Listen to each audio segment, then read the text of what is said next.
This is the new Orbea Orca Aero. I've been lucky enough to be riding this bike for the last 4 weeks.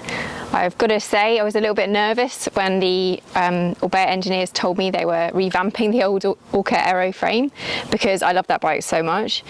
And I wasn't sure they could improve on it, but I have not been disappointed. Ooh, that sugar sweet, you got what I need. Sipping on the potion, all that good emotion, just my kind of heat. Keep it on repeat, tested by the motion, loving this devotion. Live it up, sweet emotion.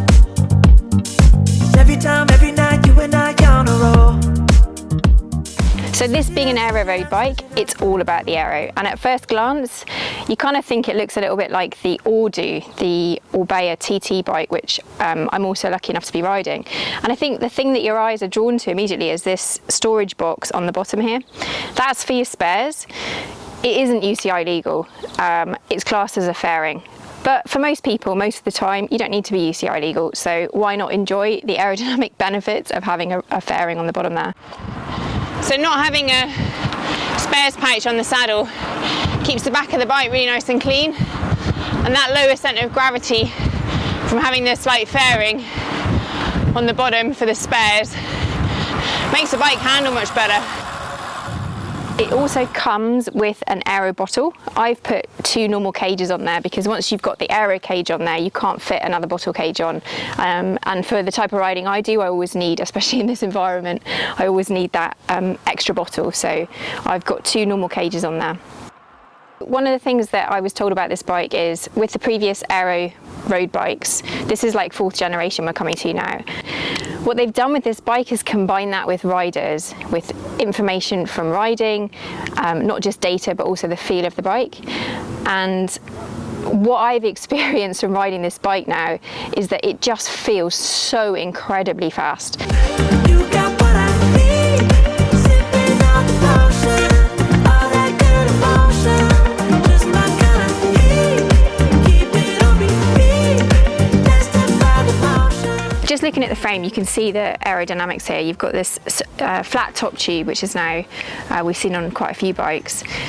You've also got wider forks, front and rear, which allows for wider tyres, wider wheels, and better aerodynamics. I've got this bike here set up with the Parkour wheel set. I've got a chrono on the rear and a Ronda on the front, and 28mm tyres. So the bike is made to be as aerodynamic as possible with 25 to 28mm tyres, but it will also fit up to 30mm tyres on there. So, I mean, it gives you such a range of versatility. One of the great things about buying an Orbea is you've got the My O function on the Orbea website, which lets you configure your bike as you would like a new car or something. So you can choose absolutely everything on the bike. And what they've done with the Orca Aero is given a really wide range of options so that you can change the geometry to fit you exactly. So for example, with the seat post here, you can actually turn around these little knobs, so you've got an extra 25mm of play within that seat position. And then when you come up to the front end, it's got a normal setup in terms of the stem and handlebars. Obviously you've got all the DR2 integrated in there, so it's really aerodynamic, but what that does is it means you can configure your handlebar width, and it goes, on this model, goes all the way from 420 down to 360, so you can get really narrow if you want that aero position. And you've got a normal head stem, so you can also have, I think, 5 or 6 different options. You can obviously also change the stack height here on the handlebars, so if you want to get it really low, depending on on what you like. With all the aerodynamic improvements that Orbea have made to this bike, they reckon that they have saved 15 watts at 40 kilometers an hour and 28 watts at 50 kilometers an hour. I mean, that is massive.